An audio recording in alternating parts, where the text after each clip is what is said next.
The trap spring's Captain Zethkar stretched all four of his muscular arms as he studied the holographic display floating before his command throne. His razor-sharp claws clicked against the metal armrests with anticipation. The Shrakani pirate had been hunting these trade routes for over 2 decades, and today promised to be particularly profitable. "Target acquired, Captain," hissed his second-in-command Rex, his serpentine head swaying as he analyzed the sensor data. Human convoy. 12 cargo vessels, standard formation. Heavy with processed metals from the mining worlds, judging by their engine strain. Zethkar's 4 eyes gleamed with predatory hunger. Humans were still newcomers to this sector, barely a century since they'd achieved faster-than-light travel. Most established species considered them soft, predictable, and worst of all, wealthy. Their cargo ships moved like floating treasure chests through space, ripe for the taking. "Escorts?" Zethkar demanded, his voice a gravelly rumble that made nearby crew members flinch. "2 small frigates, Captain. Designation reads U.E. Defiant and U.E. Resilient. Standard human design, minimal armament visible. They're maintaining loose formation around the cargo vessels." A ripple of laughter passed through the bridge. The crew had raided human convoys before. The escorts usually fled after a few warning shots, abandoning their charges to save themselves.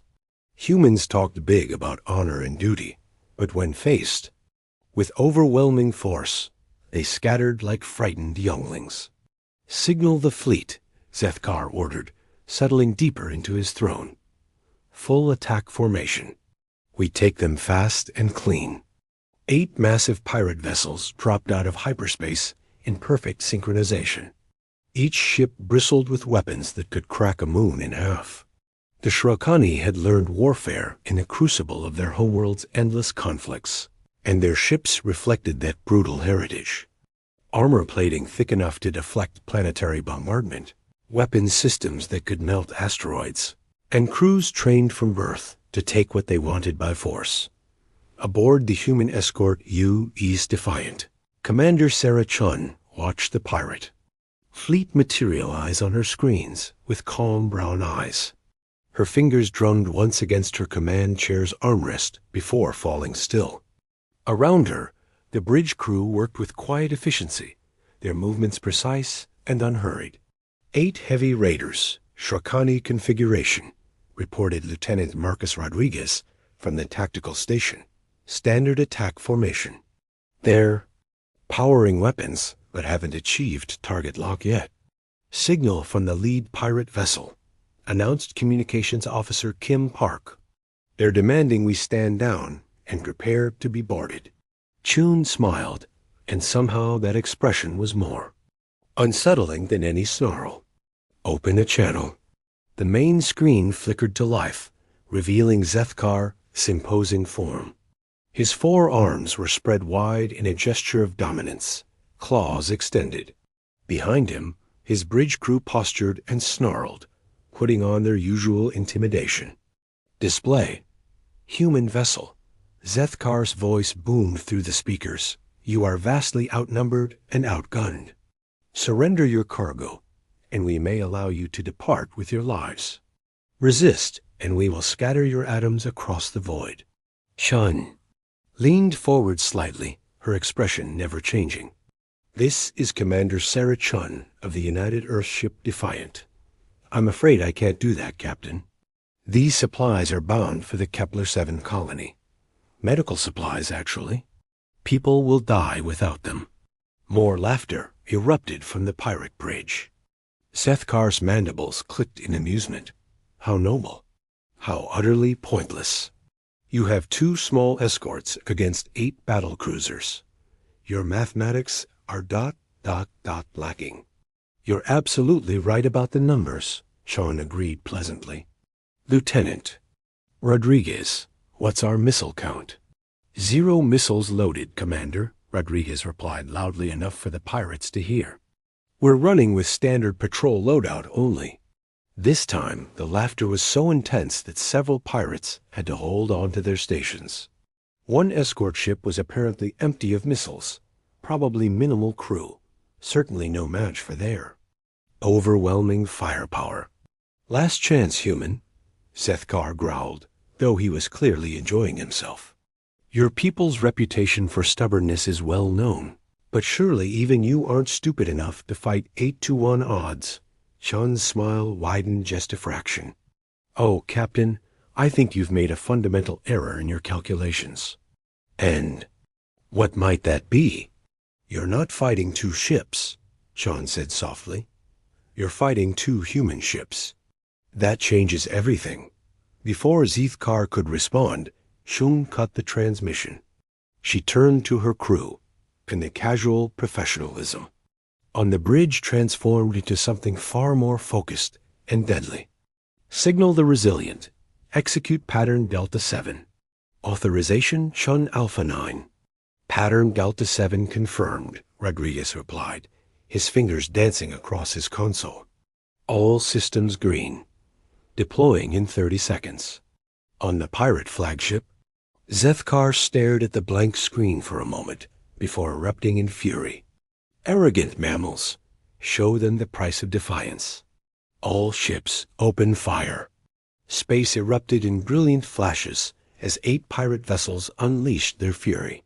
Plasma cannons, particle beams, and kinetic rounds screamed toward the 2 small human escorts. It should have been over in seconds, but the human ships didn't die. The U's Defiant twisted through space with impossible grace, its hull barely larger than a pirate corvette, but moving like a fighter craft. Weapons fire that should have vaporized it instead splashed harmlessly against some form of shielding that flickered and sparked, but held firm. "Impossible," Rex hissed. "Those shields should have collapsed immediately." "What are they using for? Power generation?" The second escort, U's Resilient, had taken a different approach. Instead of dodging, it absorbed the incoming fire directly. Its hull glowed cherry red, then white hot, but remained intact. Steam vented from emergency ports. As cooling systems worked over time, but the ship not only survived the barrage, but seemed to be using it somehow. "Captain," the weapons officer reported, his voice cracking with confusion, "the second human ship appears to be converting our weapons fire into additional power. Their engine output has increased by 30% since we started shooting." "That's not possible," Zethkar snarled. "No species has that technology." His answer came from the U.E. Scient. The small escort ship suddenly opened like a flower blooming in fast forward. Panels slid back along its hull, revealing not weapons bays, but launch tubes. Hundreds of them from each tube erupted something that made the pirate's blood run cold. Not missiles, not fighters, but clouds of microcraft, each no larger than a personal transport, but moving with the coordinated precision of a hive mind. They spread out in mathematical patterns, creating a web of small, fast-moving targets that were nearly impossible to track. "Point defense systems online," Zethkar roared. "Destroy those gnats." The pirate ships opened up with their anti-fighter weapons, filling space with a deadly crossfire. But the microcraft moved like living things, like a school of fish that somehow knew where every predator would strike before it attacked. They flowed around the defensive fire, accelerating at rates that should have liquefied any pilot inside. "No life signs detected in the small craft," reported the science officer. "They appear to be fully automated." "Drones," Rex breathed. "They're using combat drones." But these weren't ordinary drones. As they reached the pirate vessels, they didn't explode against the armor. Instead, they latched on like metallic parasites and began to burrow. Mining lasers, repurposed and miniaturized, cut through hull plating that was designed to withstand capital ship weapons. The first pirate vessel to be swarmed was the heavy cruiser Bloodfang. Within minutes, its captain was reporting system failures across all decks as the tiny invaders cut through power conduits, life support systems, and weapon feeds with surgical precision. "They're not trying to destroy us," the Bloodfangs captain transmitted, panic evident in his voice.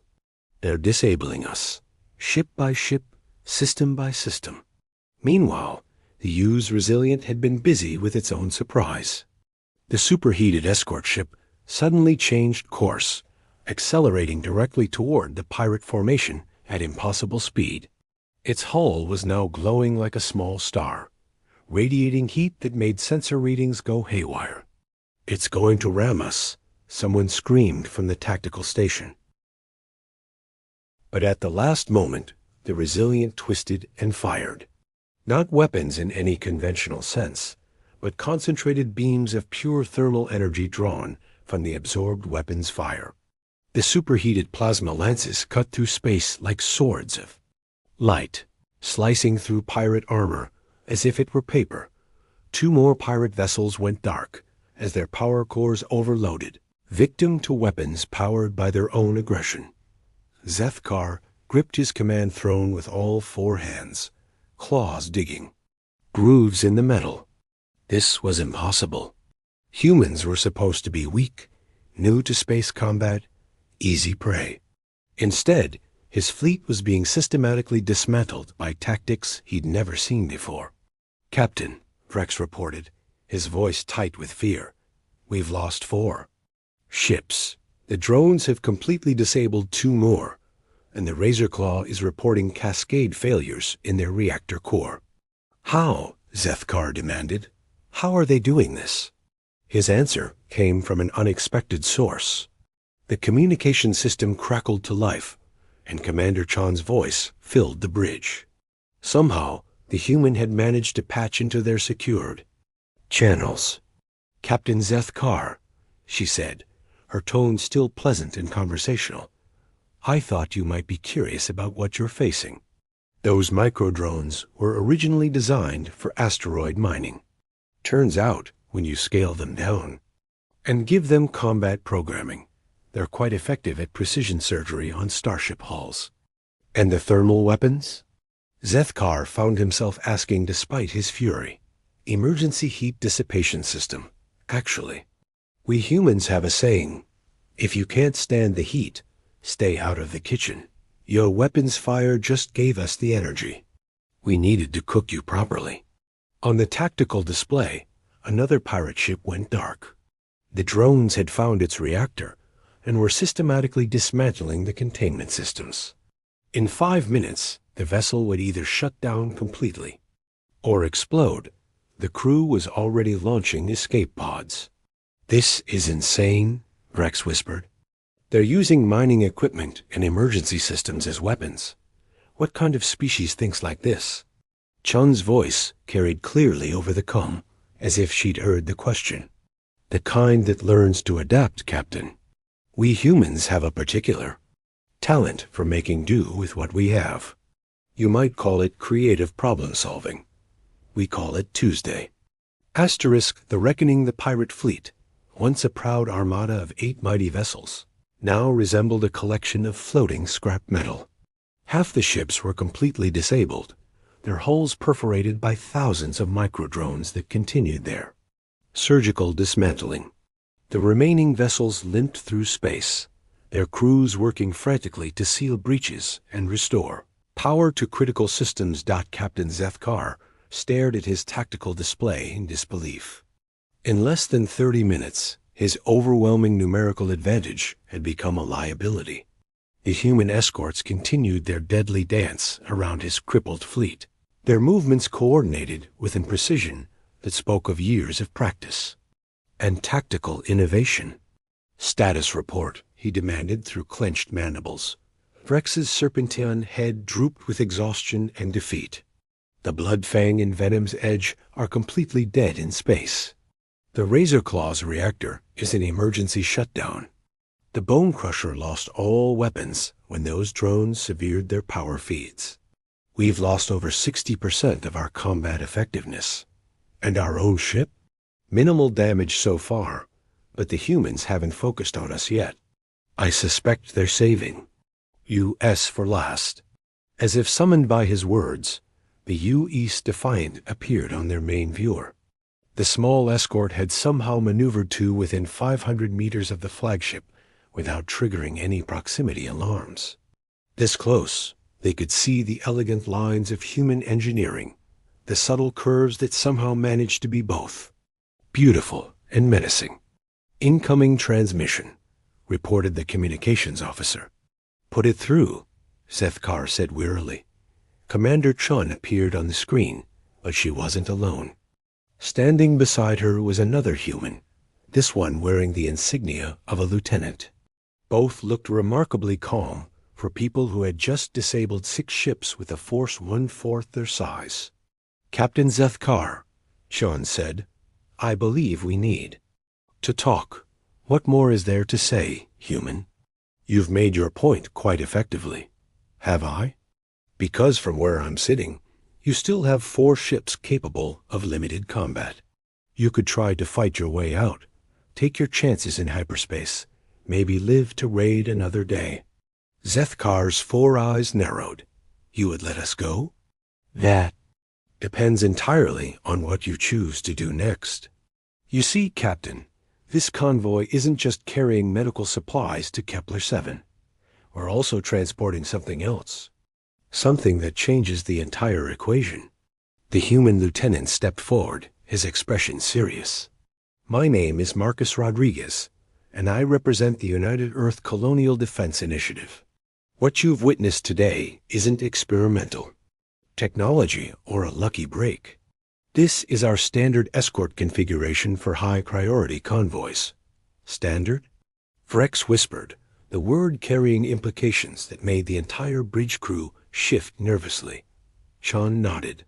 "Every human colony world, every trade route, every diplomatic mission is protected by ships exactly like ours. The micro-drone technology you encountered? It's 3 years old.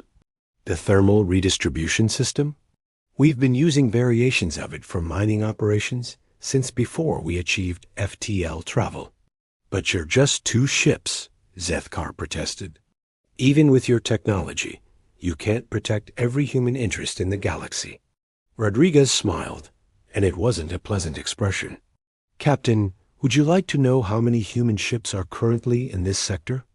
Before Zethkar could respond, his sensor officer began calling out contacts. "Jump signatures detected. Multiple contacts dropping out of hyperspace. I count ... 15 ... 20. 27 ships and climbing." The tactical display lit up like a festival celebration as human vessels materialized around them.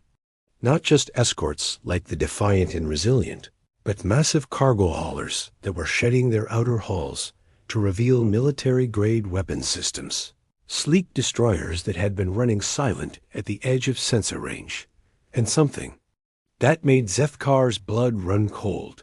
A human dreadnought that was easily twice the size of his flagship. The convoy was bait, he realized, his voice barely a whisper. "Not bait," Chun corrected. "Those medical supplies are real, and they are desperately needed on Kepler-7. But we've been tracking your fleet for 3 months, Captain. We know about your base in the Rigel Nebula, your supply caches, your recruitment networks. We know about the 17 colonies you've raided and the thousands of innocent beings who died because they couldn't defend themselves."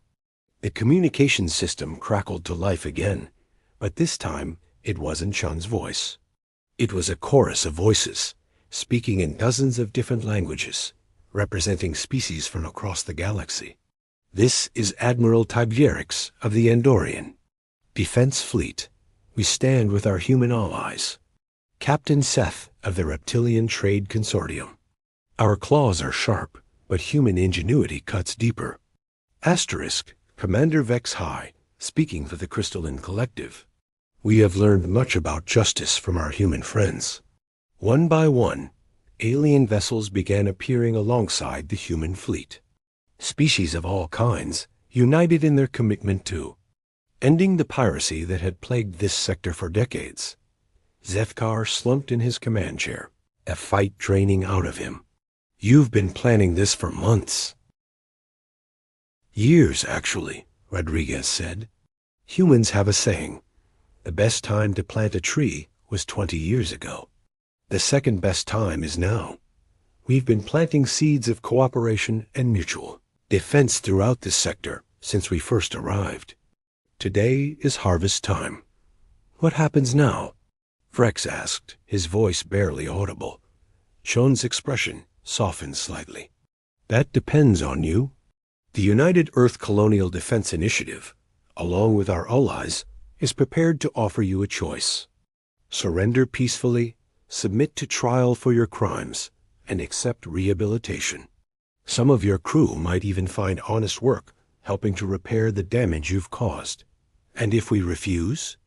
The human commander's pleasant demeanor didn't change, but something cold and implacable entered her eyes. Then you'll discover what human warships can do when we're not holding back. As if to emphasize her point, the dreadnought's main guns swiveled toward the pirate flagship. The weapon arrays were easily 10 times larger than anything Zethkar had ever seen, and he suddenly understood that everything they'd witnessed so far had been a demonstration of restraint. On the bridge of the U.E.'s Defiant, Lieutenant Rodriguez watched the pirate ships power down their weapons and prepare to surrender. Around them, the combined fleet held position, a symbol of unity and strength that would be remembered throughout the galaxy. Think they learned their lesson? He asked quietly. Commander Chun studied the sensor readings, watching as escape pods launched from pirate vessels, whose crews preferred to take their chances with space rather than face justice. Some of them, maybe. The smart ones will realize that the galaxy has changed. Humanity didn't just bring technology to space. We brought the idea that different species can work together for mutual benefit. And the ones who don't learn? Chun's smile returned, warm and genuine. Then they'll keep underestimating us, and we'll keep surprising them. It's worked out pretty well so far. In the cargo holds of the human freighters medical supplies, and mining equipment waited to be delivered to colonies throughout the sector. But more importantly, word would spread about what had happened here today. Pirates would learn that human convoys weren't easy prey. Colonies would learn that Earth stood ready to defend those who couldn't defend themselves. And throughout the galaxy, beings would begin to understand that humanity's greatest weapon wasn't their technology or their tactics. It was their willingness to turn enemies into allies, to transform conflict into cooperation, and to prove that the strongest species wasn't necessarily the one with the biggest guns, but the one that could convince others to stand beside them when the shooting started. As the combined fleet escorted the surrendered pirates toward the nearest detention facility, the 2 small human escorts resumed their positions around the convoy. To any casual observer, they looked exactly like what they were supposed to be: 2 unremarkable frigates protecting a shipment of supplies. But throughout the galaxy, word was already spreading about the day when pirates learned that humans didn't just fight to win. They fought to make sure that the next fight wouldn't be necessary. The convoy resumed course for Kepler 7, carrying medicine for the sick and hope for the future. Behind them, a new alliance grew stronger, built on the simple human understanding that sometimes the best way to show strength is to help others find their own.